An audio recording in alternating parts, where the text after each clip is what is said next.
Bien, tenemos entonces pues la discusión pendiente sobre la dispersión en líneas de transmisión. Hablábamos cuando estábamos viendo los parámetros RL, CG de las líneas de transmisión, que había un conjunto de parámetros que hacía que la velocidad de fase no dependiera de la frecuencia, y a esa línea la llamamos no dispersiva, ¿no? Entonces, pues una de las propiedades que encontramos para las guías de onda, por ejemplo, es que eran dispersivas. La velocidad de fase dependía de la frecuencia de operación, y eso pues puede causar problemas si la señal que nosotros estamos transmitiendo tiene una banda muy ancha, porque quiere decir que las componentes más altas de frecuencia van a tender a viajar más rápido, van a llegar antes, y eso al final va a causar una distorsión en la señal.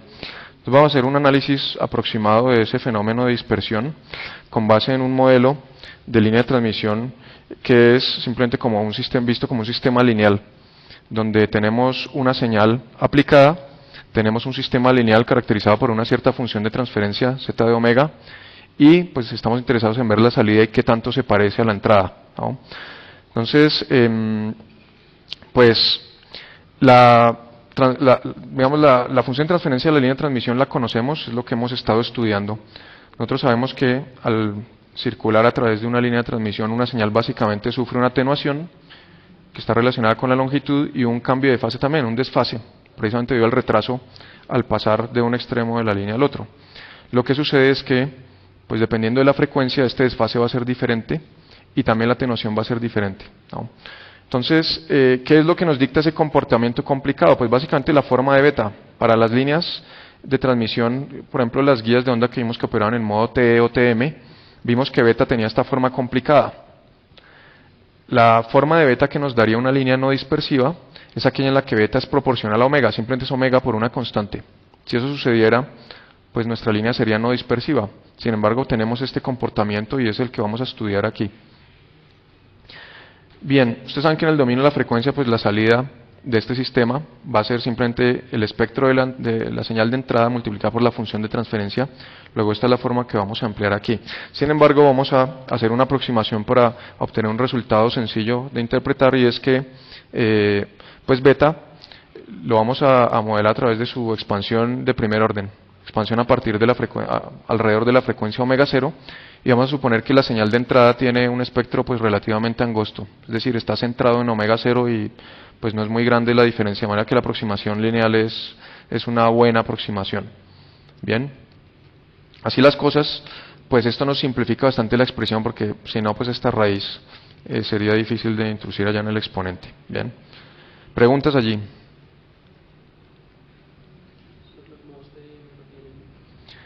En principio los modos TM, los transversal eléctrico magnético TEM no tienen ese problema, porque para los modos TM tenemos que beta es igual a K, ¿no es cierto? Y K es omega raíz de mu por epsilon. Entonces es esta característica, ser proporcional a K, la que hace que la velocidad de fase, recordemos que la velocidad de fase es omega sobre beta, se vuelve una constante cuando tenemos esa relación. Entonces esto es pues aplicable en modos TE, TM. En el coaxial no tenemos este problema, por ejemplo. Lo que pasa es que recordemos que en el coaxial no hay una frecuencia de corte inferior, ¿no? Porque por lo que el modo es transversal eléctrico magnético. Entonces, claro, si pasamos la frecuencia de corte, entonces lo que pasa es que ese nuevo modo sí va a ser dispersivo, pero el fundamental, pues en principio no es dispersivo.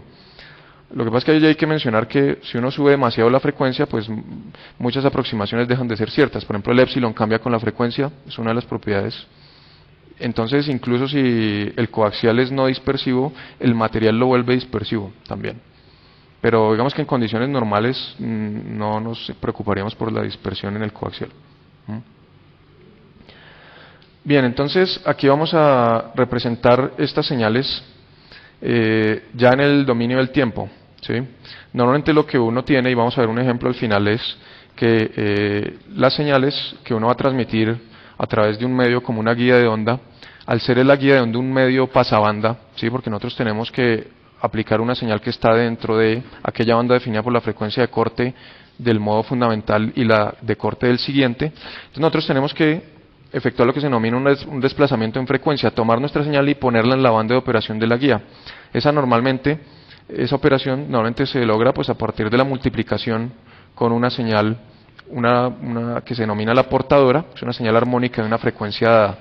De manera que uno desplaza el espectro, y lo vamos a ver un poco en una diapositiva posterior, pues para dejar que esa banda esté en la banda de paso de nuestra guía de onda. Recordemos que pues esa señal que va multiplicando allí se denomina la señal moduladora, es la que lleva la información, entonces podría ser voz, por ejemplo. Es claro que uno no puede enviar voz a través de una guía de onda, estamos hablando de algunos kilohertz, no van por la guía de onda. Pero si yo la modulo inicialmente, entonces ya se desplaza la banda de paso y se puede transmitir sin problemas allí. Vamos a considerar aquí esta aproximación, y es que el ancho de banda de la señal moduladora es mucho menor que la frecuencia de la portadora, ¿sí? Vamos a ver eso luego gráficamente para aclarar un poco a qué nos referimos. Algebraicamente uno puede expresar entonces Fi, es decir, la señal de entrada en el dominio del tiempo, como la parte real de esta función, ¿sí? Entonces aquí pues estamos haciendo estamos usando un enfoque algebraico un poco diferente al que uno tiene cuando está hablando en el dominio de la frecuencia, porque fíjense que en teoría esto funcionaría si esto fuera un fasor, pero este fasor depende del tiempo, ¿no? Entonces es solo por conveniencia algebraica que estamos haciendo esto. De todos modos, fíjense que esta expresión es cierta, es decir, cuando nosotros extraemos la parte real de este producto, pues nos da efectivamente la señal que tenemos allá arriba.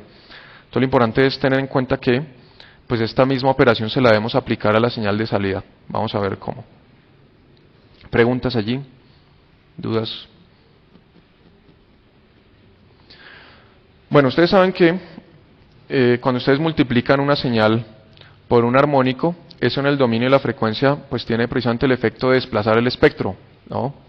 Ese desplazamiento en el espectro pues nos dice simplemente que si el espectro inicial de la señal FM, es decir, la que contiene la información, se llama FM, pues la señal modulada simplemente tiene el mismo espectro, pero centrado ahora ya no alrededor del origen, sino alrededor de la frecuencia portadora, que sería omega C, ¿sí? Aparecería allí.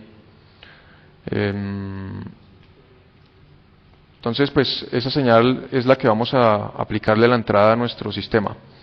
La salida, pues, es simplemente la multiplicación de ese espectro por la función de transferencia. Aquí fíjense que estamos suponiendo que E a la alfa L es igual a 1 y que no depende de la frecuencia. Es decir, vamos a suponer que la atenuación no depende de la frecuencia, solo para apreciar un poco mejor el efecto de la dispersión, porque la dispersión, recordemos que se refiere a velocidades diferentes. Ese es el efecto. Entonces no nos va a interesar atenuaciones diferentes para este resultado aquí. Bueno, aquí entonces reemplazamos beta por su expresión de primer orden, donde tenemos beta 0, que es la beta de la frecuencia omega 0, y luego el incremento respecto a esa frecuencia. Y lo que vamos a hacer ahora pues es volver al dominio del tiempo, ¿no? Aquí tenemos la señal de salida en el dominio de la frecuencia. La señal de la salida en el dominio del tiempo se obtiene exactamente usando esta expresión, si la parte real de esa señal multiplicada por nuestro E a la J. Y básicamente nosotros, yo quería preguntar aquí, ¿quiénes no han visto análisis de Fourier? ¿No? Porque es una pregunta bien importante. Entonces, ¿quiénes no han visto, o quiénes sí han visto análisis de Fourier? Entonces, más bien, hagámoslo así. Entonces hay algunos que no han visto análisis de Fourier, ¿no? Entonces, tal vez un diagrama adelante nos va a explicar mejor lo que está pasando aquí para aquellos que no hemos visto el análisis de Fourier, ¿no? Bueno, aquí básicamente estamos aplicando la transformada de Fourier inversa, ¿sí?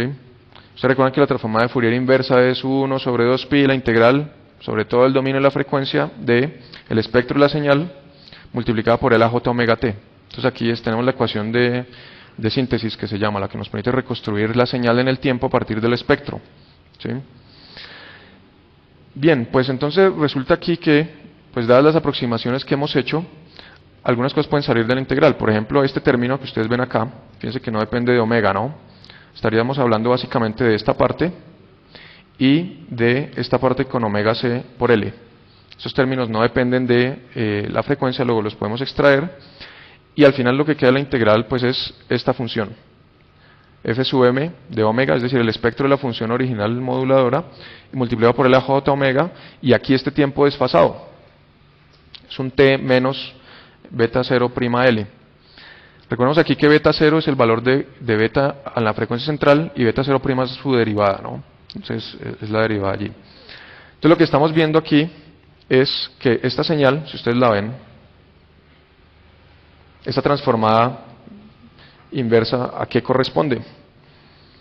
Si no tuviéramos esto sería simplemente f minúscula m, ¿no es cierto? Reconstruir la señal f sub m. Sin embargo, aquí tenemos un tiempo desplazado, de manera que esta transformada lo que va a hacer es pues desplazar en tiempo esa señal y desplazarla por esta cantidad dada por sustrayendo aquí. Entonces, aquí al final tenemos ya la forma. ¿Sí? ¿Pregunta?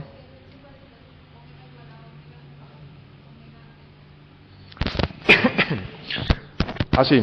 No, esta es una sustitución que se hace en la integral para darle una forma más sencilla. Pues lo que pasa es que llamemos este omega 1 y omega 2, pero es para usar la misma letra. Pero es una sustitución allí. Es para que esto quede igual a omega, ¿no?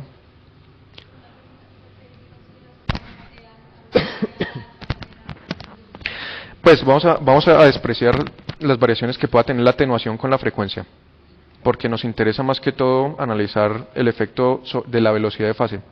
O sea, aquí cuando beta depende de la frecuencia en modo no lineal, lo que hace es cambiar la velocidad de propagación. Entonces solo vamos a considerar ese fenómeno, no la atenuación. Entonces podría ser una constante ahí cualquiera. Bueno, entonces cuando pasamos ya al dominio del tiempo haciendo las consideraciones del caso, este es el resultado de la transformada inversa de Fourier. Es decir, tenemos la señal moduladora retrasada un cierto tiempo. Y a eso está multiplicando un coseno de omega c, que es la parte real de lo que está afuera de la integral, que es esta parte. ¿Sí? Entonces, es importante ver aquí cómo la señal de salida pues se parece bastante a la de entrada. Tenemos nuevamente una señal que está básicamente modulada. Lo que pasa es que la señal de salida pues tiene básicamente separadas lo que son la señal moduladora y la portadora. Y si ustedes se dan cuenta, el retraso en tiempo que sufre cada una de ellas es diferente. Entonces, mientras la portadora, ¿a qué velocidad se estaría propagando allí? A beta 0 sobre omega, ¿no es cierto? Esta sería la velocidad de propagación de esta onda de acuerdo con los cálculos que hemos visto, que vimos ya. Es decir, la distancia sobre el tiempo, básicamente allí. Sería beta 0 sobre L. Esta se está propagando ¿a qué velocidad? A beta 0 prima, ¿no es cierto? Porque aquí pues el omega es 1. Ah, bueno, perdón, aquí esto es a la menos 1. Estoy escribiendo, esto es omega c sobre beta 0 y esto a la menos 1, ¿no? Es decir, siempre en esa expresión es lo que tengamos multiplicando a la distancia dividido entre, perdón, lo que tenemos multiplicando al tiempo dividido entre lo que está dividiendo la distancia, ¿no? En este caso es omega c sobre beta 0 y en este caso es 1 sobre beta 0 prima, la velocidad de propagación. Entonces es como si esas dos señales, a pesar de estar multiplicadas, pues se propagan a velocidades diferentes, ¿no? Y a eso es a lo que denominamos dispersión. Aquí lo que veremos es, pues primero, cuál es la velocidad que realmente nos importa a nosotros. La velocidad a la que viaja esta portadora o la velocidad a la que viaja la señal moduladora. ¿Cuál sería? ¿La portadora? ¿La qué? ¿La velocidad de grupo? Sí, la que tenemos abajo, pero ¿cuál es esa? ¿La moduladora o la portadora? ¿Quién lleva la información aquí? La moduladora, ¿no es cierto? Entonces, en realidad, si uno inyecta un pulso, ese pulso va a viajar a una velocidad dada por este término aquí, mientras que la portadora pues va a viajar pues a esta velocidad. Nosotros hemos visto, de hecho, que esa velocidad de fase daba mayor que la velocidad de la luz, ¿no? Entonces vamos a ver en un momento pues la representación gráfica de esto. Por ahora vemos lo siguiente, y es que beta, escrito así, recordemos que esto es k cuadrado, pues beta es siempre menor o igual que k. ¿Sí? Sí, pregunta. El 1 sobre 2pi entra aquí a fm, ¿no? O sea, 1 sobre 2pi por esa integral nos da la función, o sea, reconstruye la función. Es decir, aquí sería este término. Este y este. Nos dan... Bueno, entonces, dado que beta es siempre menor o igual que k, como podemos ver de esta expresión, entonces uno encuentra estas relaciones. Primero, pues la constante del material que estemos considerando, y es la velocidad de propagación de la luz allí, que es 1 sobre raíz de mu por epsilon, ¿sí? Que se puede escribir de esta manera: la velocidad de la luz en el vacío dividido entre este, que sería el índice de refracción, ¿sí? Tenemos ahora la velocidad de fase, que es la que vimos que es omega sobre beta, es la velocidad a la que está viajando básicamente esta portadora, y es, sabiendo que beta es mayor que k, pues, que es menor que k, perdón, entonces como está en el denominador, pues la relación va a ser mayor o igual que c, es decir, la velocidad de fase es mayor o igual que la velocidad de la luz, y es la velocidad a la que viaja esta portadora. La velocidad de grupo es la velocidad a la que viaja la información, y uno puede demostrar también que es la velocidad a la que viaja la energía, ¿sí? Esa la obtenemos a partir de beta 0', el inverso, 1 sobre beta', lo tenemos aquí, ¿sí? Y pues cuando uno hace los reemplazos, pues sabemos aquí, por ejemplo, que la derivada de beta es 1 sobre 2 beta y podemos hacer los cálculos, pues obtenemos que es beta sobre omega mu epsilon, y este número, pues al ser beta menor que k, pues resulta ser menor que c. Entonces obtenemos este resultado, y es que en ese medio de transmisión dispersivo, pues tenemos esas tres velocidades: la velocidad de la luz en el medio, en el material de relleno; la de fase, que es la que viaja la portadora; y la de grupo, que es la velocidad a la que viaja la señal de información y la energía, ¿sí? Aquí hay una propiedad adicional, y es que el producto de estas dos velocidades, velocidad de fase por velocidad de grupo, nos da c cuadrado. Podemos calcularlo allí a partir de esta expresión, si queremos. ¿Perdón? Sí. No, es que la velocidad de grupo se le llama debido a que nuestra señal, es decir, el grupo ahí se refiere a un ancho de banda finito, que es el que tiene la señal moduladora. ¿Cuál es el problema aquí? Que la portadora tiene ancho de banda cero, es simplemente un tono a la frecuencia omega c, o en este caso omega 0 si queremos. Mientras que la señal moduladora es una señal que contiene información, luego cubre un ancho de banda finito. Entonces a ese paquete donde se le llama un grupo de señales, ¿sí? Entonces la velocidad a la que se mueve el grupo, ese grupo de frecuencias que incluyen la señal moduladora. Y es la velocidad que nos interesa, esa es la velocidad de flujo de la información. Entonces fíjese que mientras la velocidad de fase puede ser mayor que la luz, la de flujo de la información y energía siempre es menor o igual que la de la luz. Entonces no estamos pues violando ningún principio físico.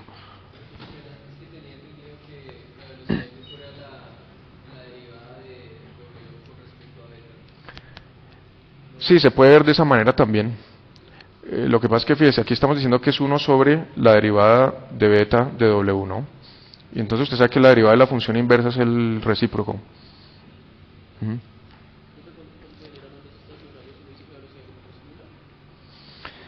Bueno, lo que pasa es que si uno tiene una onda estacionaria, pues eso siempre es la suma de dos ondas, ¿no? Entonces, habría velocidad de fase, velocidad de grupo asociada a esas dos, pero en ese caso no hay flujo de energía, entonces uno podría decir, sí, podría decirse que la velocidad de grupo es cero. Lo que pasa es que una onda estacionaria no es una onda, ¿no? O sea, es la suma de dos ondas. Entonces, hablar de esa entidad como una onda, pues, el término mismo es un poco equívoco, ¿no? Pero sí, no hay flujo de energía en una onda estacionaria. Bien, entonces, aquí tienen unos ejercicios para que pues practiquen. Vamos a de pronto dejarlos un poco para el final si nos queda tiempo y si hay dudas al respecto, pero aquí es básicamente emplear la fórmula, ¿no? Recordar que pues en la guía de onda rectangular tenemos el Kc, que es pi sobre a y demás, entonces pues es aplicar las fórmulas que hemos visto allí. Para esta pues también las fórmulas, lo que pasa es que tenemos una línea coaxial, entonces hay que recordar algunas de las cosas que hemos mencionado aquí. Entonces vamos a verlo en un momento, tal vez un ejercicio un poco más completo que estos. Bueno, entonces lo que vamos a ver aquí es qué sucedería cuando uno va a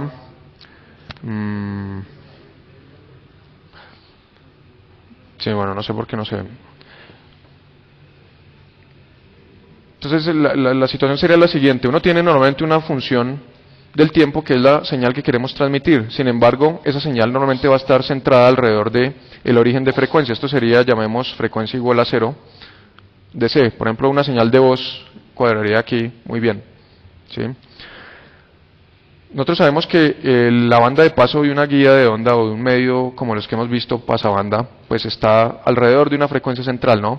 Entonces el primer procedimiento es el que nos permite tomar esta señal y transportarla a esa banda. Sabemos que eso se logra a partir de una multiplicación por coseno.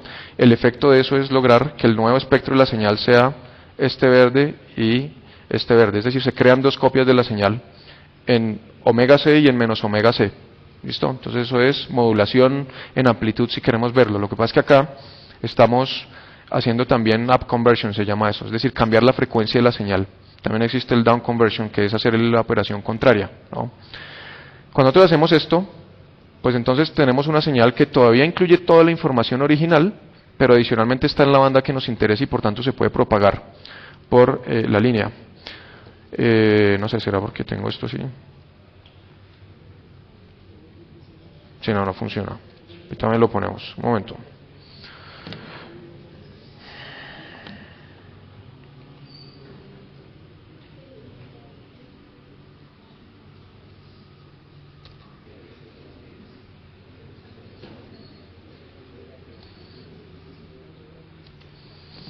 Bien, entonces veamos ahora si se va a ver. Entonces lo que tenemos ahí es un pulso gaussiano. Está cortado el video, bueno.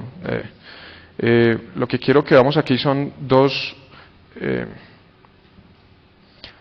elementos bien diferentes y son la envolvente, que sería la señal azul que tenemos allí, que es el pulso que queremos transmitir. Ese pulso por sí mismo está centrado alrededor del origen. De hecho, pues los que ya vieron análisis de Fourier saben que si no tiene un pulso gaussiano, su espectro también es una señal gaussiana, ¿no? Entonces está centrado alrededor del origen. Cuando nosotros lo multiplicamos por una señal seno-coseno, transportamos su espectro a estas dos bandas, estas dos frecuencias, y pues básicamente tenemos lo que se debería ver en ese video. No sé, aquí, permítame un momento.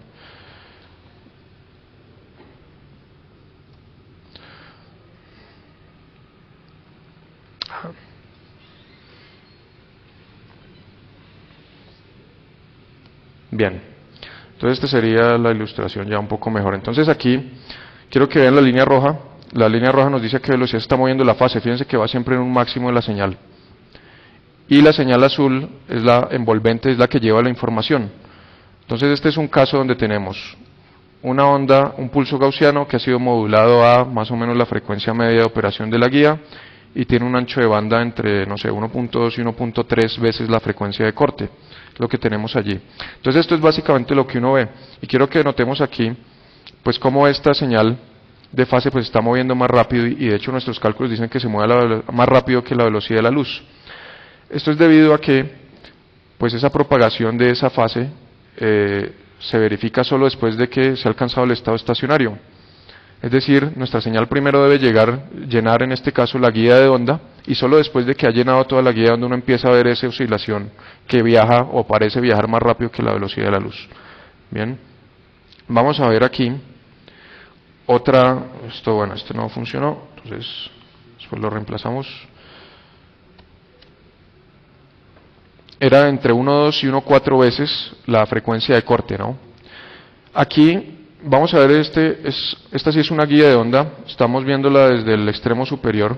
Entonces, ahorita que vuelvo a empezar el video, quiero que más o menos traten de contar el tiempo que tarda en llegar esa perturbación inicial. 1, 2, 3, 4, 5, 6, 7 segundos se demoró en viajar ese pulso inicial hasta aquí. Sin embargo, una vez se ha creado el estado estacionario, que es este, ustedes ven que pues cada uno de estos puntos viaja más o menos en unos 4 segundos no más. Entonces, lo que nosotros estamos viendo aquí en esta situación no es indicativo de la velocidad de flujo de información y de energía, ¿sí? Lo que estamos viendo es básicamente la resonancia de la guía como cavidad. Y solo cuando nuestra señal ha alcanzado el extremo contrario del punto de generación de la señal y cuando han sucedido todas las reflexiones que deben suceder, solo en ese caso encontramos este patrón, ¿sí? Aquí, si no nos distrae mucho el video, veamos este cálculo en la guía de onda rectangular y es, para el modo fundamental nosotros tenemos que el campo se puede escribir en términos de las coordenadas x, y, z, ¿no? Vimos que para la coordenada y pues no había dependencia, es decir, el campo para el modo fundamental de la guía de onda rectangular pues no depende de y, solo hay dependencia de x y tenemos dependencia en z dada por e a la menos j beta z, ¿sí? Esa fue nuestra solución allí. La única cosa es que antes había un seno porque x estaba entre 0 y a, aquí lo quiero escribir así para que vayas x entre menos a medios y a medios, ¿no? Bien, recordemos que pi sobre a es nada más y nada menos que el número de ondas de corte, pi sobre a, fue el que encontramos por el modo fundamental en esa guía de onda rectangular. Entonces aquí tenemos que pues escribiríamos de manera más sencilla el campo con esta expresión, con kc de aquí reemplazando el factor pi sobre a. Aquí pues el coseno lo escribo en términos de exponenciales complejas, ¿sí? Coseno de algo es e a la j algo más e a la menos j algo dividido entre 2. Entonces se nos desaparece este 2 aquí. Y entonces tendríamos que el campo en el modo fundamental se puede escribir como la suma de estos dos términos. Esos dos términos uno los puede escribir de esta manera, donde este término es el producto punto de dos vectores. Un vector que sería el vector de posición R y otro vector que vamos a llamar K1 y K2. ¿Sí? ¿Preguntas? ¿Paro el video? ¿No? Bueno, paremos.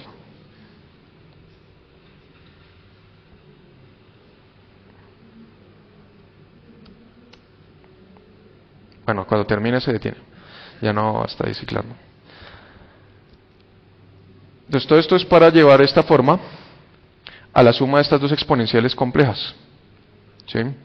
Donde esto es un vector K1 y K2. Recordemos que cuando vimos las ondas planas, dijimos que las ondas planas en el espacio tridimensional pues tenían un parámetro que era el vector de propagación, K1 y K2. Y dijimos esas ondas van a viajar en dirección del vector K1 o K2. Entonces lo que encontramos aquí es que la onda que corresponde al modo fundamental en una guía de onda rectangular es simplemente la suma de dos ondas planas que están propagándose con una trayectoria que va algo diagonal. Tiene una componente a lo largo de z, cuya magnitud es beta, y otra componente a lo largo de x, cuya magnitud es kc, perdón. Es decir que aquí tendríamos esta onda y esta onda. Cada una de esas ondas planas tiene un vector de propagación cuyo módulo es simplemente k. Recordemos aquí pues kc es kc y beta es k cuadrado menos kc cuadrado, entonces uno encuentra que es k.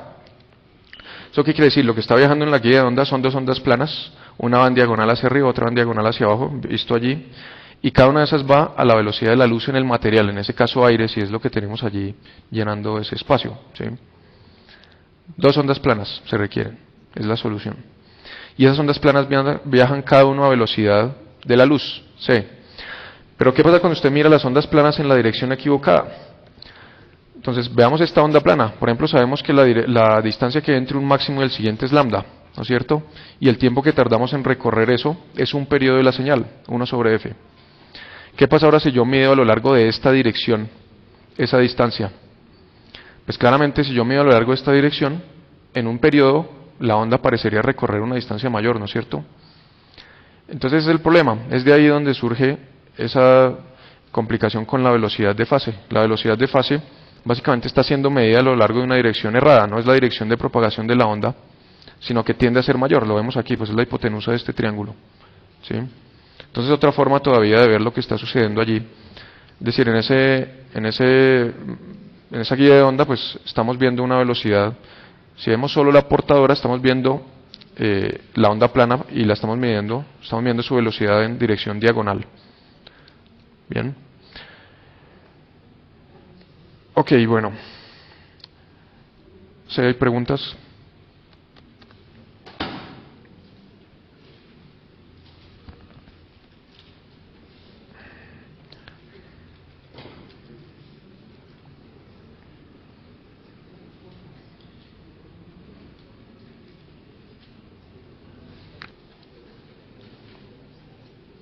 Bien, está grabando. Entonces, veamos.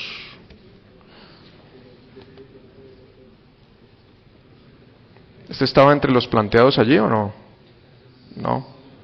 No estaba bueno. Entonces, otro ejercicio todavía, muy bien.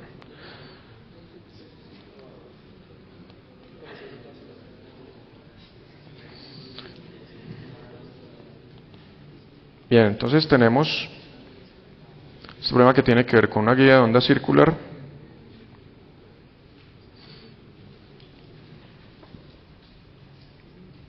Entonces, dispersión para el modo fundamental en una guía de onda circular con radio de 2 centímetros. Hay que emplear un ancho de banda con 0.1 octavas de seguridad respecto a las frecuencias de corte relevantes. Y entonces, calcular la dispersión, que se calculaba como en el caso de la fibra óptica, dada en términos de tiempo por metro, es decir, por cada metro, cuánto se separan o más bien qué diferencia de tiempo le gana, digamos, la frecuencia más rápida a la más lenta, ¿sí? Vamos a escribirlo de esa manera. Entonces, el primer paso aquí es encontrar las frecuencias, la banda de operación, ¿sí? Creo que sí, si aparece aquí un cuadrado, está bien. Sí, ahí está. Bueno. Entonces, ¿cómo calculamos la frecuencia de corte para la guía de onda circular? Entonces tenemos el K, veamos, recordemos igual las expresiones, ustedes pues tienen todo este material allí.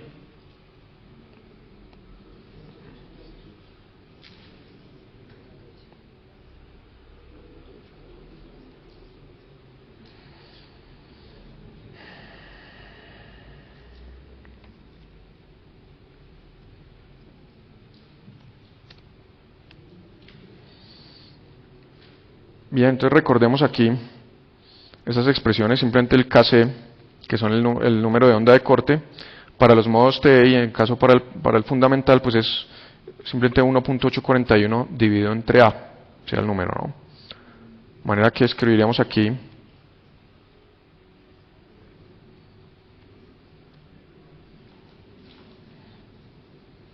KC o K mínimo también, es decir, la frecuencia de corte es igual a 0.841 dividido entre A, que sería 2 centímetros.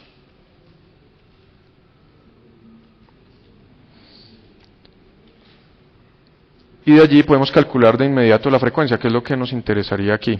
¿Cómo calculamos la frecuencia?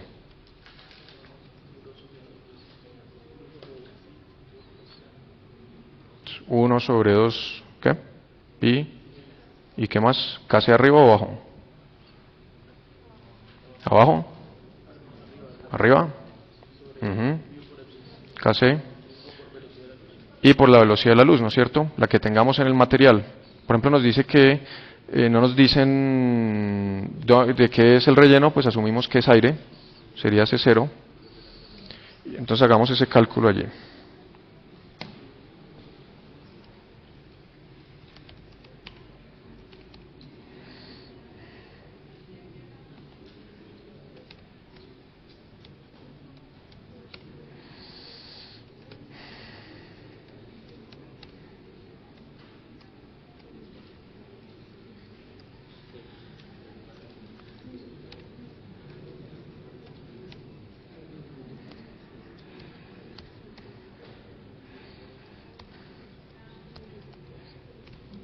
Bien, entonces esto nos da 4.39, casi 4.4 GHz. Bien. Y la frecuencia máxima de operación, sabemos que es F mínimo por aquel factor que teníamos allá, es decir, tomamos el KC del siguiente modo, que es 2.405, ahorita lo miramos, dividido entre 1.841. 2. Este de acá, ¿no? Que sería el siguiente en propagarse. Listo, entonces tendríamos allí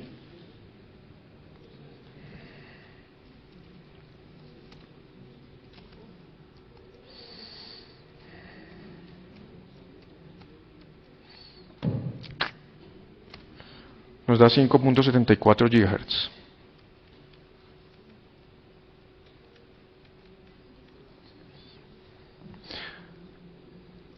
Bien, estas son las frecuencias límite en teoría, ¿no? Pero nos dicen que tenemos que usar un margen de seguridad, es decir, que no comienzo a propagar en 4.4 ni termino en 5.74. El margen de seguridad es, pues, simplemente multiplicar por la cantidad pertinente.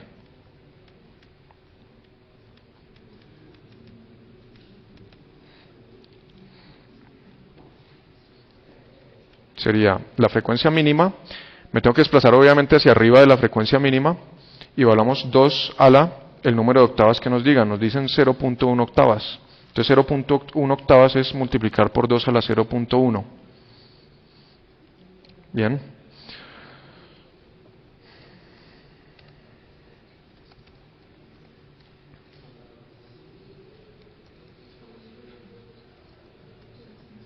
Es decir, 4.71 GHz. Y una vez veamos F2. Para F2, pues yo me tengo que retroceder, es decir, tengo que dividir entre ese factor. Entonces sería Fmax dividido entre 2 a la ese factor y nos da 5.36.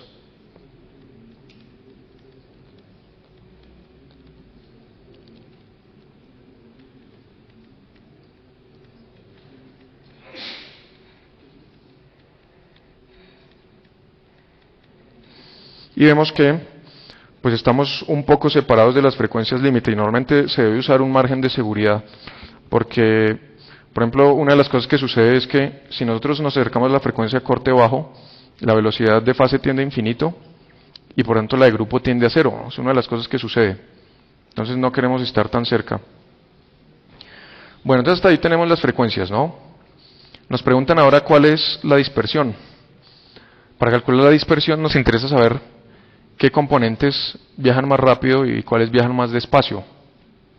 Entonces recordemos que aquí nos interesa la velocidad de grupo, porque es la información la que nos está, es decir, la pregunta se refiere aquí a cuando lanzamos un paquete de ondas, un grupo, la frecuencia más alta va a llegar a un cierto tiempo, la más baja va a llegar a otro tiempo, entonces vamos a calcular la diferencia entre esas dos. Recordemos aquí que la velocidad de grupo se puede escribir de varias maneras, ¿no? Veamos cuál nos conviene más aquí.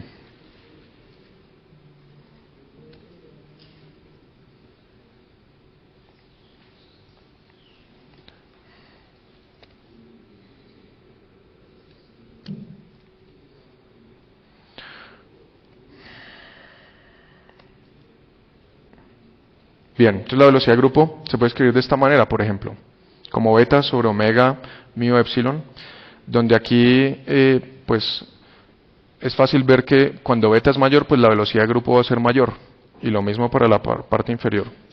Entonces usemos esa, sería beta sobre omega mu epsilon, ¿sí? Entonces velocidad de grupo máxima la vamos a encontrar con beta a la frecuencia máxima, ¿no es cierto? Dividido entre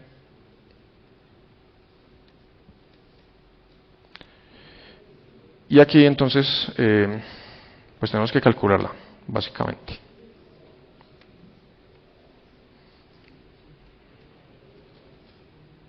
Donde este K es el que se calcula allí.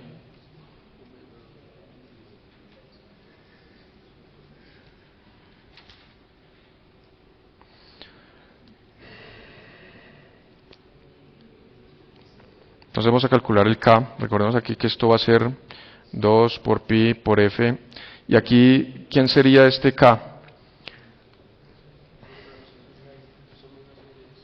Sería a F2, ¿no es cierto? La frecuencia más alta, esa es la velocidad más rápida, la mayor velocidad la obtenemos a la frecuencia más alta, entonces sería 2 pi por f, y aquí tendríamos raíz de mu por epsilon, y esto todo al cuadrado.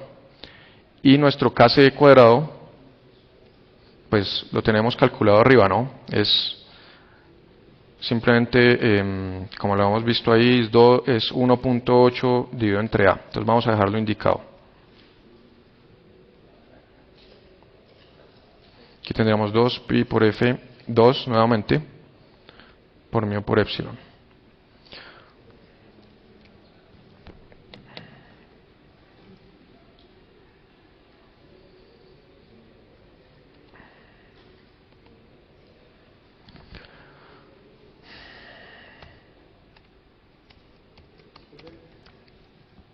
Sí, preguntan.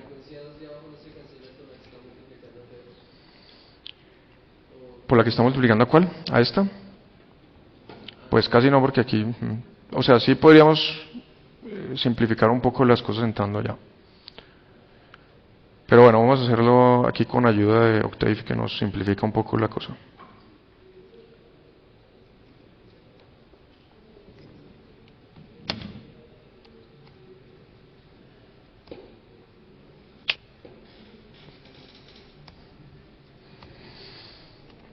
Bueno, así. Entonces, K, ese K que tenemos a la frecuencia 2 es 112 radianes por metro. Bien. Ahora, KC, ya lo tenemos, que es 92.05 radianes por metro, que era ese 1.841 sobre A. De manera que pues tenemos todo lo que necesitamos. Pronto aquí, bueno, este sería C cuadrado. Bueno, de tomo voy a hacer el cálculo directamente.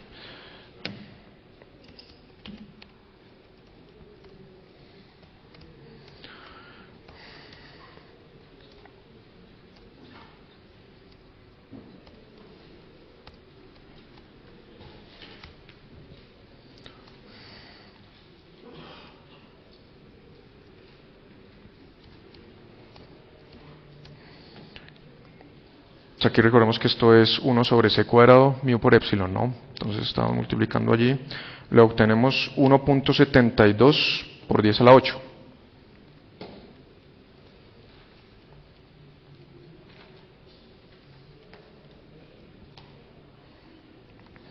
Y de igual manera, la velocidad de grupo mínima pues se obtiene simplemente reemplazando F2 por F1 allí.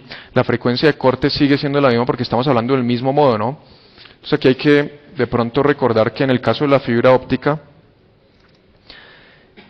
fíjese que no hablamos nunca de la frecuencia, hablamos de modos diferentes. Todos viajaban y todos llegaban al extremo derecho. Aquí estamos hablando de un modo, pero de frecuencias diferentes. Entonces, es en cierta manera un poco diferente el discurso, pero al final siempre va a ser tener al extremo final de nuestra línea diferentes retrasos para diferentes muestras de la señal.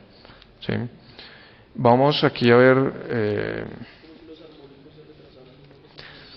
sí, los armónicos y en este caso, digamos cada componente de frecuencia, ¿no? Entonces, ¿qué pasa? Que en el caso de la fibra óptica nos interesa solo la amplitud, por ejemplo. Y entonces eso que era un pulso se volvió un pulso muy ancho. Aquí nuestro pulso cuadrado, por ejemplo, pues se va a volver un pulso expandido, porque los bordes, por ejemplo, van a viajar más rápido que la parte suave que está arriba del pulso. Entonces sería, pero digamos, visualmente el fenómeno nos lleva a lo mismo y es a una deformación de la señal y a aumentar su soporte temporal.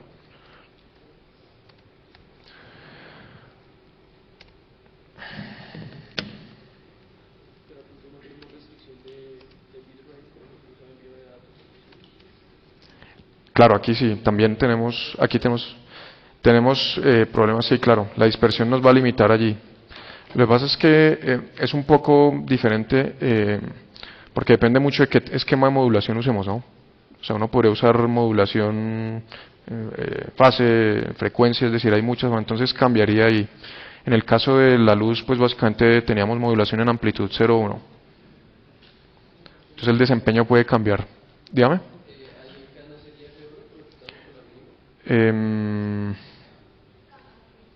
Sí. Con la mínima, sí. Y entonces el primero, sí, es que lo dejé 2pi F2, K. 2pi F2, sí, lo volví a poner con el 2, ¿no? Ok. Menos mal porque estaba dando mayor. Entonces K es F1 y veje mínimo.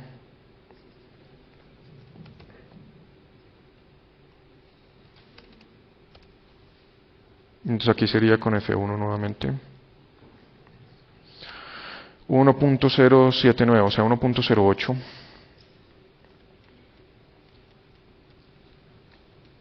Bien, entonces estas son las dos velocidades extremas y las bandas intermedias se desplazan a una velocidad que pues está comprendida entre esas dos. Entonces lo que nos preguntamos ahora es cuál es la dispersión de esta guía. Pues nuestro cálculo es, si nosotros avanzamos 1 metro, ¿cuál va a ser la diferencia temporal entre esas dos frecuencias? Digamos, ¿cómo se calcularía eso?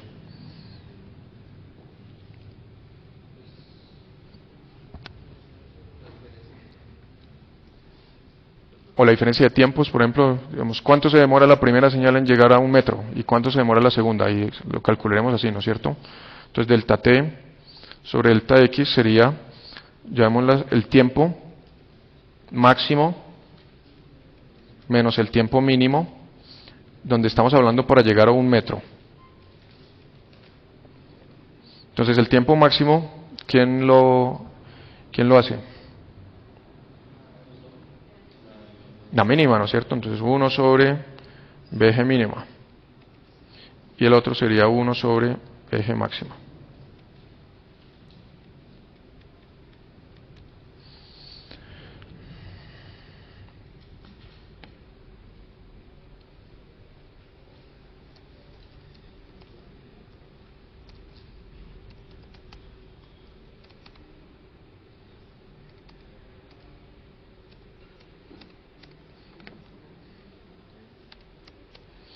Bien, entonces nos da 3.43 nanosegundos por metro.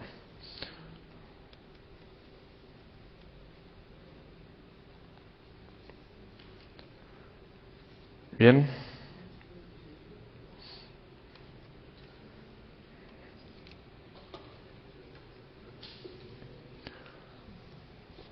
Bueno, no sé si eso responde la pregunta, una de las preguntas que tenía antes. ¿Todavía no?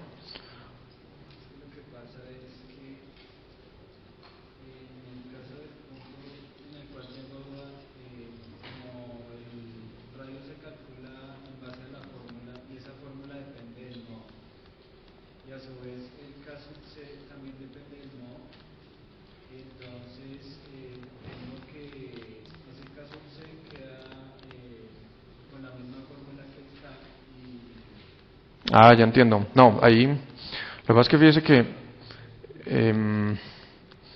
si entiendo bien, usted tenía un problema ahí de diseñar, es decir, calcular las dimensiones de la guía para dar servicio a una cierta banda, ¿no es cierto? Por eso. Pues entonces probablemente, no sé, calculó que la frecuencia central estuviera efectivamente en el centro de la banda de operación de la guía, o me parece que lo ubicó de manera que la frecuencia central fuera la KC, o la frecuencia de corte. No, es que ahí por ejemplo, uno tiene que ubicar la frecuencia, la banda de la guía, es decir, usted calcula la mínima y la máxima, y las tiene que centrar o ubicar simétricamente alrededor de la central que le están indicando. O sea, si me dicen 1 GHz, la frecuencia central de operación, entonces yo debo ubicar la máxima y la mínima para que se ubiquen simétricamente alrededor de 1 GHz. ¿Sí? ¿Mm?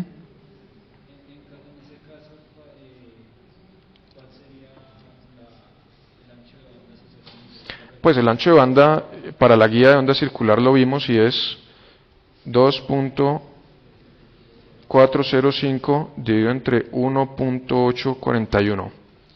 El ancho de banda es de 1 a 1.3, el de la guía de onda circular. Es decir, usted tiene un intervalo que va en un cierto número y ese mismo número multiplicado por 1.3. Entonces usted toma esos dos y los desplaza hasta que el centro de esos dos les quede en 1 GHz o en lo que sea la frecuencia que le hayan indicado. Uh-huh.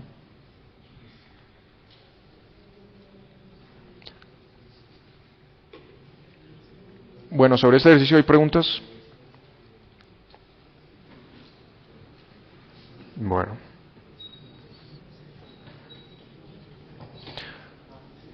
Bueno, pues no sé, yo creo que haríamos más preguntas.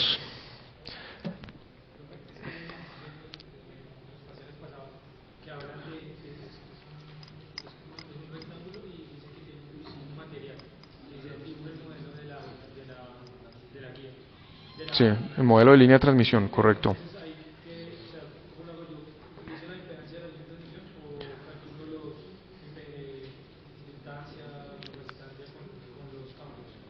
Sí, vamos a ver ese material porque no lo teníamos. Bueno, la idea allí es ver que, pues, la idea es ver que una onda plana al final se puede representar como una onda guiada. Entonces, bueno, vamos a saltar un poco la solución.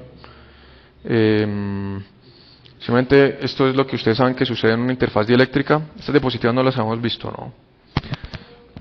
Entonces tenemos una onda incidente, una onda reflejada y una onda transmitida. Entonces, desde el punto de vista de, digamos, caracterizar esas ondas planas, sabemos que la amplitud ya nos dice todo sobre la onda plana, ¿no? Una amplitud y compleja, ¿sí? Porque nos dice dónde está el origen de tiempo de la onda plana y demás. Entonces la idea es, vamos a saltar todo esto, simplemente vamos a mostrar el resultado, es este. Entonces lo que nos dice este resultado es lo siguiente: cuando uno tiene una losa, llamémosla de material dieléctrico infinita en dirección X y Y, y atrás de ella va viajando una onda plana con este cierto ángulo, entonces uno lo puede representar a través de una línea de transmisión con estos parámetros. Aquí lo que sucede es que hay que separar los modos T y TM. ¿Sí? Para modo T se tiene una cierta impedancia, para el modo TM otra impedancia, y tenemos también un factor de propagación gamma L. ¿Cuál es la idea de esto? Que una vez uno adquiere, o digamos representa el problema de esta manera, uno puede tratar con relativa sencillez un problema en el que tiene no este, sino varios estratos. Por ejemplo, digamos si tuviéramos otro aquí encima y otro aquí encima y muchos, uno puede plantear un modelo en el que se tienen son cascadas de líneas de transmisión. ¿Sí? Entonces, pues no vamos a entrar en los detalles porque es un poco largo, no alcanzaríamos a verlos ahorita, tal vez no nos da tiempo para las dudas. Pero estos son los parámetros de esa línea de transmisión. Y lo útil es que, pues a partir de esto uno puede saber, por ejemplo, la cantidad de energía que se refleja de una cierta interfaz o la cantidad de energía que se transmite atravesando una interfaz, ¿no? De pronto, aquí para mencionar algunas cosas, fíjense que el gamma L, de alguna manera depende del ángulo, ¿no? Por ejemplo, si el ángulo es más pequeño, ¿sí? Este es más grande, ¿no? Entonces aquí de alguna manera estamos considerando que si en esta dirección tenemos una cierta distancia, en esta dirección la onda está, pues, digámoslo, recorriendo una distancia mayor. Estamos considerando aquí la velocidad de fase, donde la estamos midiendo respecto a lo que sería el eje de nuestra estructura, que es la dirección vertical. Es decir, aun cuando estamos teniendo una onda que viaja en dirección oblicua, pues consideramos esta como la dirección de propagación. Y es por eso que pues resulta en un valor que está multiplicado aquí por coseno de omega. ¿Sí? Otro efecto aquí es la diferencia entre el modo T y TM. De pronto aquí se podría justificar esto sin entrar en muchos detalles de la siguiente manera. Cuando usted tiene una onda incidente aquí, en el modo TE, recordemos que el modo TE tiene su campo eléctrico perpendicular a ese plano. Este sería E. Y este sería, si este es E, entonces H va en esta dirección. ¿Sí? E cruz H. ¿Sí? Desde acá me da. Pero entonces, ¿qué sucede? Que para efectos de continuidad aquí, fíjense que ¿quiénes son continuas? Las componentes tangenciales a este plano de E y de H. Entonces, mientras E tangencial es igual al E total por cómo está orientado, para H solo una porción de H está tangencial a este plano. ¿Eso qué significa? Que el H que vemos aquí tangencial es más pequeño que el H. ¿Sí? Es decir, que E sobre H tangencial es menor, bueno, no, perdón, porque es menor. Entonces, H tangencial es menor que H total. Entonces su relación va a ser mayor, ¿no? E tangencial sobre H tangencial sería mayor que E total sobre H total. Entonces, si usted ve, es precisamente lo que está sucediendo en el modo TE. Esta sería la impedancia de la onda plana, raíz de mu sobre epsilon, pero como estamos considerando solo la componente tangencial, se hace más grande. Fíjese que el coseno está en el denominador. Y para el modo TM ocurre lo contrario. Tendríamos aquí H y aquí E, o bueno, con un cambio de signo, y entonces ya la relación es que la impedancia es menor. Entonces, lo útil aquí es la representación. Pasa uno de un problema de campos complicado porque pues, tiene que poner exponenciales, condiciones de continuidad, a un problema de líneas. Y si uno tuviera aquí un espacio de epsilon, de otro valor de epsilon, e infinito hasta abajo, pues uno igual dibuja una línea de transmisión infinita, o lo que es lo mismo, una línea de transmisión, perdón, una impedancia del valor de impedancia dado por esta expresión. Entonces simplifica bastante el desarrollo allí.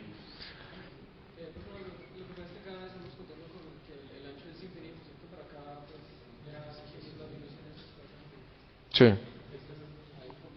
Aquí están las fórmulas, mire. ¿sí? No, digo aquí es, si hubiera, la utilidad de este enfoque es cuando tenemos varios estratos de material.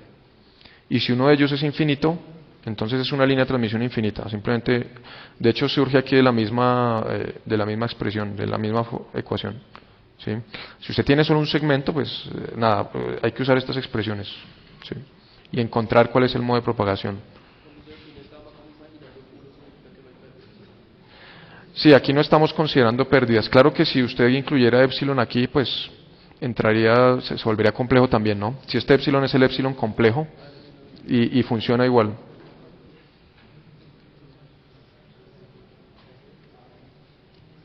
Entonces ya tengo dos compromisos, cargar esta diapositiva y las fórmulas de microcinta. ¿Sí?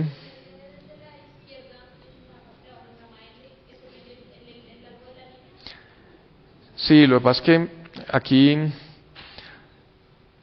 esto llamémoslo más bien el factor de propagación. Es decir, nos dice el retraso de fase y la atenuación también. Porque una de las cosas que uno encuentra aquí es que la longitud equivalente de este elemento es básicamente L por cos θ. Es decir, es como si losa dieléctrica aquí fuera más corta de lo que se ve. Y es debido a, nuevamente, la propagación oblicua. Es decir, la onda tarda en recorrer esta distancia lo mismo que recorrer esta, simplemente por cómo la estamos midiendo. Entonces el segmento se ve más corto. Entonces sería el factor de propagación. ¿Sí? En los ejercicios de guía de onda, en la parte 2, ahí nos piden hallar la potencia que maneja una guía rectangular, una guía circular y una coaxial. Pero entonces nos dicen que no especifican a qué frecuencia de trabajo. Se deja expresado siempre. Pues de pronto la manera más fácil es que todas trabajen alrededor de la misma frecuencia. Pero digamos, ahí no habría un problema porque la coaxial trabaja TGN y las otras trabajan. O sea, tocaría trabajar como TGN para que sí haya potencia rectangular y circular. No, se podría usar la misma, ¿no? O sea, usted se refiere a este ejercicio al primero. Porque dicen la frecuencia de Sí. De hecho aquí lo que dicen es que tienen la misma frecuencia superior. Sí, se puede hacer el diseño con... Reconozco que para la línea coaxial, pues la frecuencia es KC igual a 2 sobre A más B. Entonces uno arrancaría diseñándolas y luego viendo, qué potencia tendría, sí, qué potencia máxima se podría propagar allí. Pero tendría que ser una mayor a 10 GHz, porque potencia, como esta tiene que ser real en guías de onda. Espere que salgan sus compañeros, están esperando para ver el partido probablemente. Oiga, pero me molestó porque usted estuvo durmiendo bastante, hombre, entonces se despierta y se va, no me haga eso, hombre.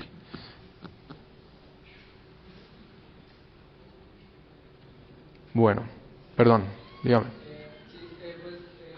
que las fórmulas, beta tiene que ser real, porque si no hay parte real, pues no hay potencia de propagación. Sí. Entonces tocaría manejar una frecuencia arriba de 10 GHz. A ver, espere. No, es que no le entiendo la pregunta. Nosotros, a ver, diseñamos las tres líneas para que funcionen hasta 10 GHz, ¿no es cierto? Entonces eso nos dan algunas dimensiones, por ejemplo el coaxial puede ser pequeño, va a ser pequeño, las guías de onda pues listo. Entonces, hablando del segundo punto ¿sí? De la segunda pregunta, pues nosotros tenemos unas fórmulas para la potencia máxima que se puede manejar allí, ¿no? Entonces no entiendo es por qué dice que beta le da imaginario, si estamos... bueno, ¿a qué frecuencia era el cálculo? A la peor, la que nos dé peor en la fórmula, ¿no? Pues, por ejemplo,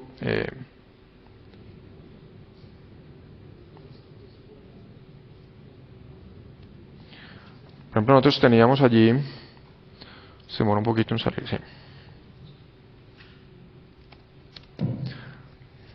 Por ejemplo, entonces veamos para la guía de onda rectangular teníamos esta fórmula, ¿sí? Entonces, ¿cuál sería el caso crítico? Aquí, para beta más pequeño, el beta más pequeño, ¿no? Ahora, la pregunta es, ¿por qué aparece el real de beta aquí? ¿O no? Sí. Ok. Ah, bueno, listo. Sí, siempre la peor, el cálculo más pesimista posible. Esto dice, por ejemplo, que esta guía de onda transporta menos frecuencia, menos potencia, pero a frecuencias más bajas, ¿no? Porque el beta se hace más pequeño, beta es creciente.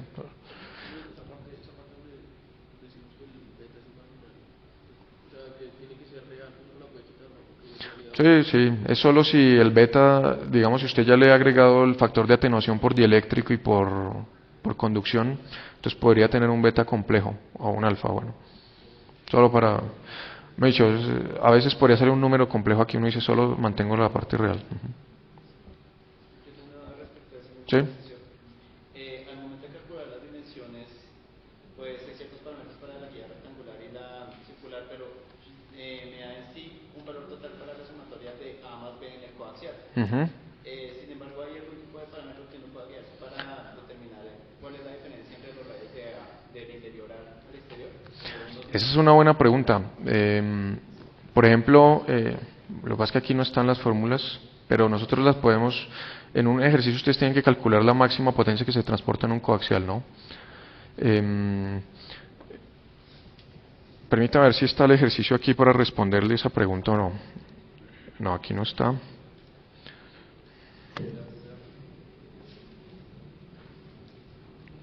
La primera parte sí está, sí. Vamos a ver.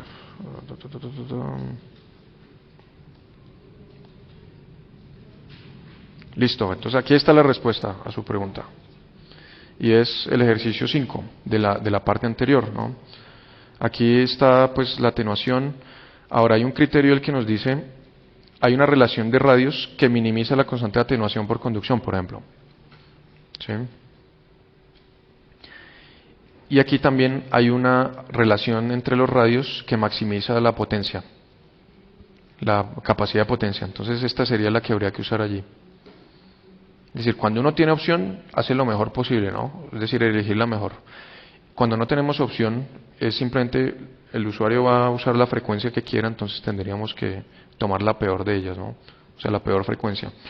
Aquí, ¿cuál es el inconveniente? Que eh, pues deberíamos de alguna manera usar un ancho de banda igual de comparación para las tres líneas, ¿no? Y no son iguales, entonces habría que tomar uno decide, vamos a comparar estas líneas en el ancho de banda, por ejemplo, en la guía de onda circular, que sería la de banda más estrecha, ¿sí? Porque si no estaríamos siendo un poco injustos diciendo que la guía de onda rectangular, como se propaga, como podría propagar frecuencias más bajas, tiene una capacidad menor de potencia, ¿no? Entonces sería eso. Sería tomar como ancho de banda de comparación el más restrictivo de los tres. Sí.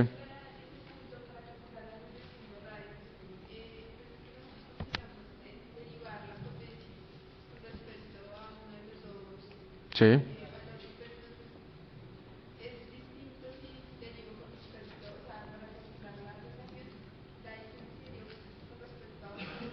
Sí.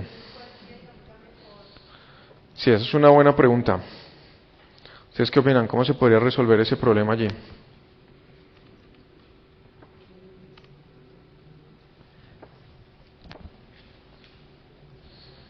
Digamos que no hay necesidad de variar los dos simultáneamente, ¿no? Básicamente uno podría decir yo arbitrariamente fijo y digo A va a valer tanto, por ejemplo.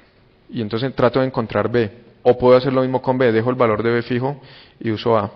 Ahí, pues, eh, esperaría yo que dieran resultados iguales, ¿no? En términos de relación. Pero para estar seguro, lo más seguro ahí es derivar respecto a A, porque tenemos la dependencia externa e interna. Entonces, pues eso nos va a dar un resultado. Debería seguir dando allí, ¿no? No creo. Otra opción es expresar esto no en términos de A o B, sino de la relación entre los dos. Entonces yo digo que esto es A sobre B al cuadrado y luego multiplico por B al cuadrado y digo B va a ser una constante, por ejemplo. Y lo hallaremos allí.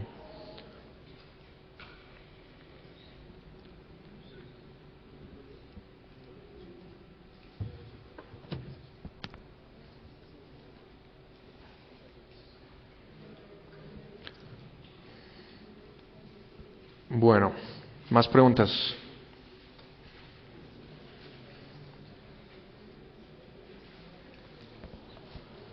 No me diga, hombre, no me digan que ustedes son de los que el fútbol les hace olvidar todo. ¿Mm? ¿Se les olvidaron las preguntas? No. ¿No hay más preguntas? ¿Sí?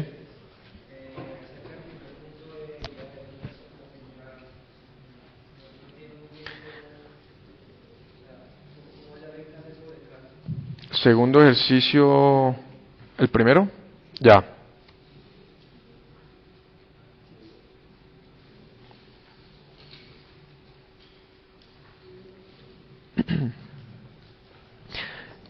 ¿No entiende cómo calcular que parte de KC?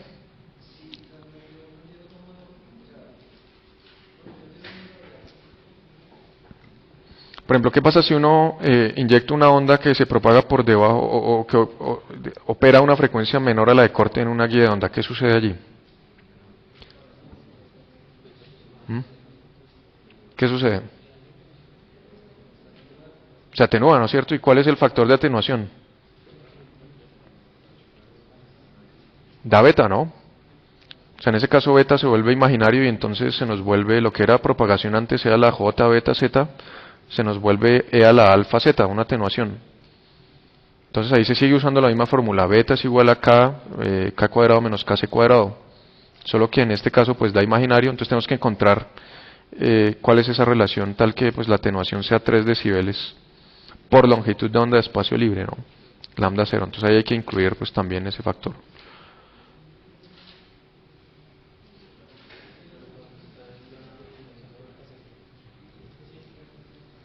¿Sí? Y también para lo de microcintas, dicen que utilizar un paquete CAD de microondas. Hay un link cualquiera.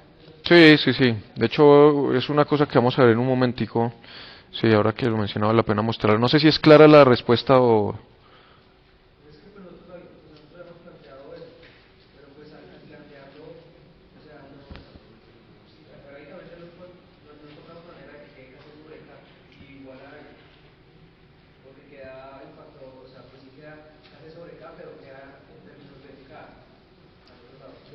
Ya. Casi le puedes pegar. Porque se hizo con el iPhone. O sea, cada prueba ya puro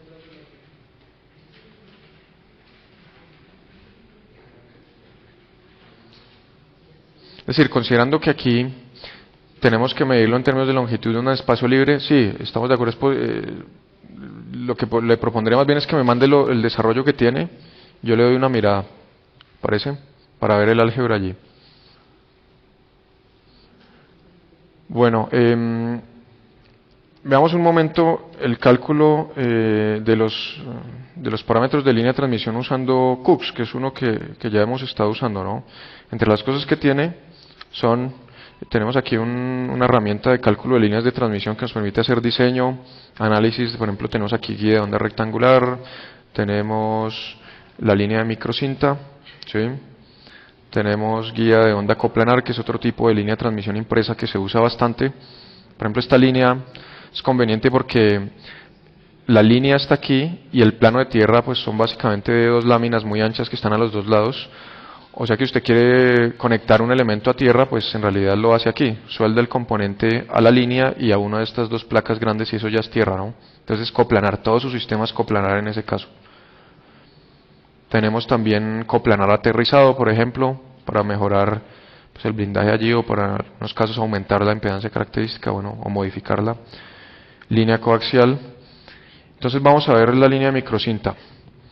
Aquí tenemos, pues, básicamente si uno quiere hacer diseño, tenemos aquí los parámetros del substrato que son dados, uno simplemente va y lo compra. Entonces si compramos un FR4, estamos hablando más o menos de constante eléctrica 4, epsilon R, muy relativo, normalmente es 1, si substratos normales no van a ser magnéticos para nada. Tendríamos aquí H mayúscula, que es el espesor. ¿Qué espesores usan ustedes de substrato? ¿Cuánto? ¿2 milímetros?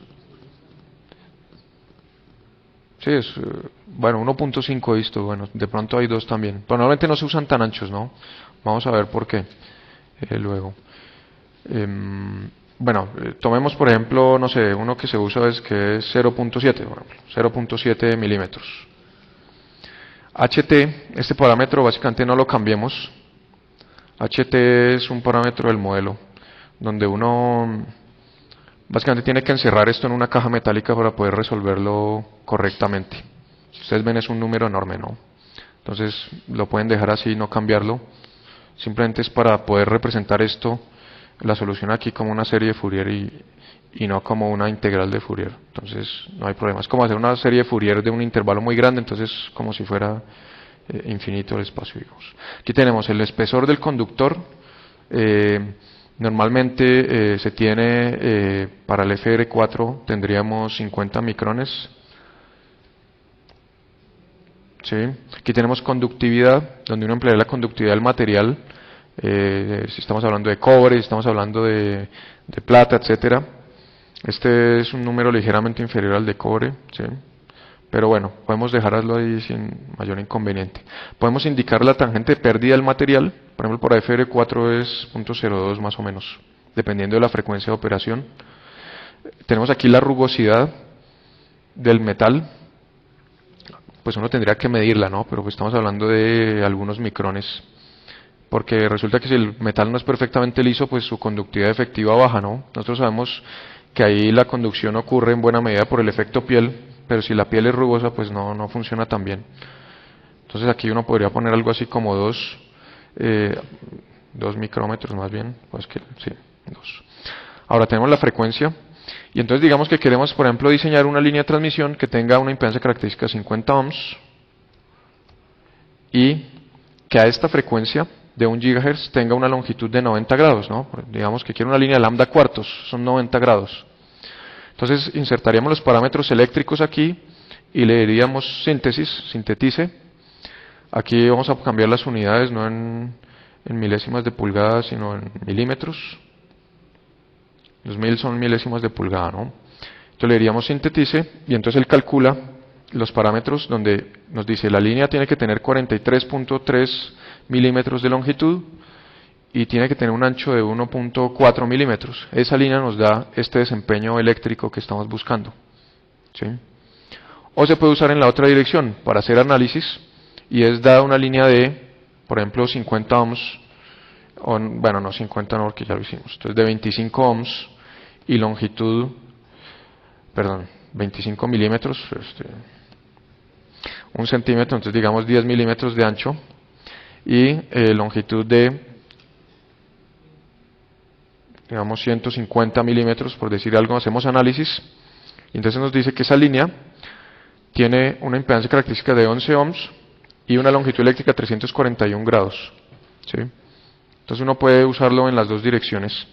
Adicionalmente aquí nos da parámetros pues interesantes porque nos da el épsilon relativo efectivo. Recordemos que ese nos da básicamente la velocidad de la luz en el material, las pérdidas por conducción, pérdidas por dieléctrico y también, si quiere uno, el espesor de piel, ¿sí? Entonces se usa pues para hacer el diseño de las líneas, ¿no?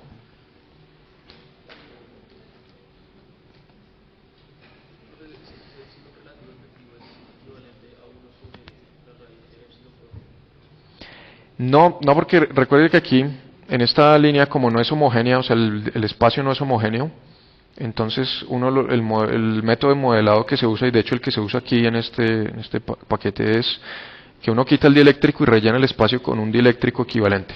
Entonces ese es el épsilon efectivo, el de ese dieléctrico que llenaría todo el espacio. Y entonces está ubicado entre el valor del épsilon del sustrato y el del aire. Fíjese que por ejemplo aquí era 4 y aquí nos da 3.6.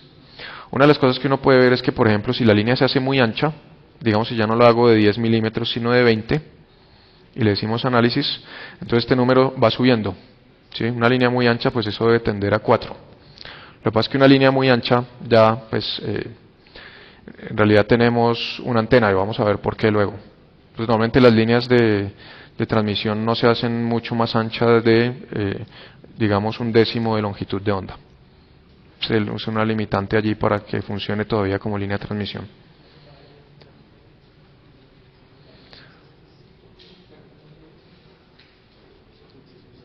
Bien, por ejemplo, una de las preguntas típicas es ¿qué limitaciones tiene uno al usar las líneas de transmisión? Por ejemplo, para la línea microcinta tenemos esos dos límites. Uno, el límite superior es el ancho de banda.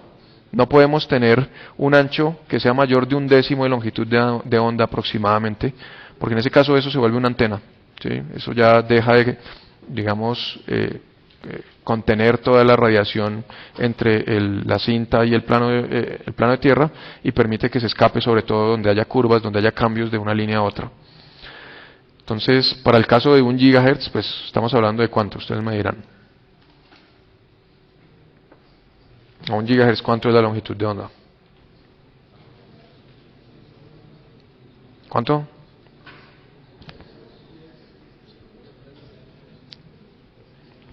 Bueno, es una de las cosas que espero que salgan de una vez sabiendo, ¿no? ¿Cuánto le da? 0,3, ¿no? 30 centímetros. 30 centímetros es el número el que uno tiene que saber. O de pronto el más fácil es 300 MHz. Tiene 1 metro. 300 MHz, 1 metro. Porque justamente 300 MHz 3 por 10 a la 8. Bueno, en todo caso, si tenemos 30 centímetros, 1/10 sería 3 centímetros. Entonces, a esta frecuencia uno podría tener una línea de ese ancho si fuera necesario. Lo que pasa es que no tiene mucho sentido realmente tener una línea tan ancha. ¿Sí? En ese caso, tendríamos una línea de impedancia muy pequeña, 4 ohms. Normalmente no se usa mucho allí. ¿Sí? Entonces, hay un límite superior y también hay un límite inferior, pero el límite inferior está dado más bien por su tolerancia de fabricación. Usted no puede hacer una línea muy pequeña, muy angosta, porque usted sabe que siempre cuando usted aumenta eso, usted ve que los bordes están cerrados, más o menos. Entonces, ¿qué pasa? Que si usted quería hacer su línea de 0.1 milímetros, digamos, 134, y por alguna razón le quedó un poquito más ancha,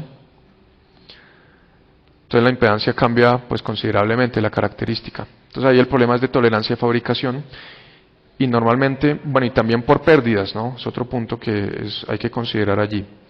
Entonces normalmente uno limita el ancho de la línea a que no esté por debajo de 0.5 milímetros, ¿sí? Salvo que tenga un sistema de fabricación muy preciso, medio milímetro sería un límite práctico.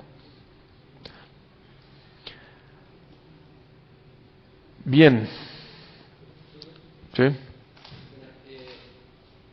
es que su merced había dicho que por medio de Cook se podría determinar la matriz S? Sí. ¿Es de la misma forma que se hizo en el video? Sí, uno calcularía los números y los puede graficar si quiere. O los puede mostrar en una tabla, ¿no? Lo que pasa es que es numérico, ese es el gran problema. Entonces hay que asignarle valores a todo, a ZREF, a Z0, a ZS. Pero sí, uno podría verificar numéricamente los resultados.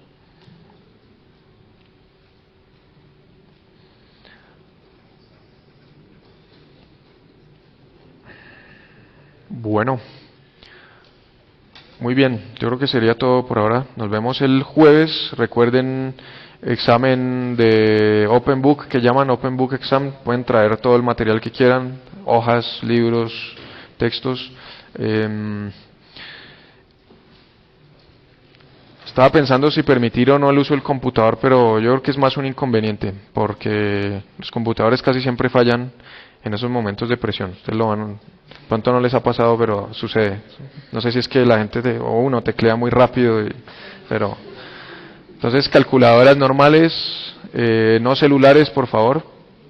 No celulares, o sea que si usted usa su celular como calculadora, búsquese otra calculadora. ¿Sí? Preferiblemente una calculadora que tenga complejos para que no tengan problemas. Estamos aquí usando complejos, seno, coseno, exponencial de complejo, tangentes. Entonces van a requerir eso. Tráiganse la carta de Smith si quieren, si la necesitan. ¿Sí? Es decir, deben tener aquí todo lo que necesiten, ¿no? Las hojas se las doy yo, las hojas de desarrollo, eso sí. Pero hojas para pues sus cálculos y todo eso tienen que tenerlas ustedes.